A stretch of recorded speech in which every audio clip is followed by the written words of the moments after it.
நீங்க ஒரு டிரைவரா? ஒரு நாள்ல முக்காவாசி நேரம் வாகனம் ஓட்டிட்டே இருக்கீங்களா?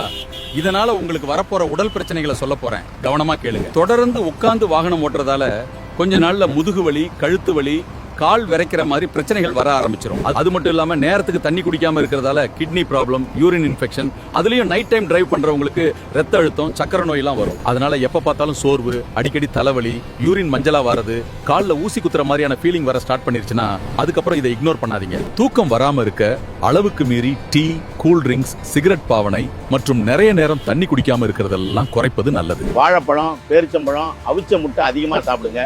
அது மட்டும் இல்லாம உங்க சாப்பாட்டோட கீரை வகைகள், பூண்டு, தயிர் மாதிரி உணவுகளை சேர்த்து சாப்பிடுங்க. முக்கியமா ஒவ்வொரு 2 மணி நேரத்துக்கும் 5 நிமிஷமாவது வாகனத்தை நிறுத்தி உடம்ப ஸ்ட்ரெச் பண்ணிக்கங்க. சின்ன கவனக்குறைவும் பெரிய பிரச்சனையா மாறலாம். டிரைவிங் தானே, அதுல என்ன கஷ்டம் நிறைய பேர் கேட்பாங்க. ஆனா குடும்பத்துக்காக டெய்லி ஸ்டீரிங்க பிடிக்கிற ஒவ்வொரு டிரைவருக்கும் தெரியும் இதோட கஷ்டம். உடம்புல இருக்கிற பிரச்சனைகளை பொருட்படுத்தாம டெய்லி கஷ்டப்படுற எல்லா டிரைவருக்கும் இதை ஷேர் பண்ணுங்க. அண்ட் டெய்லி இது மாதிரி தகவல்களை தெரிஞ்சுக்க ஃபாலோ பண்ண மறந்துடாதீங்க.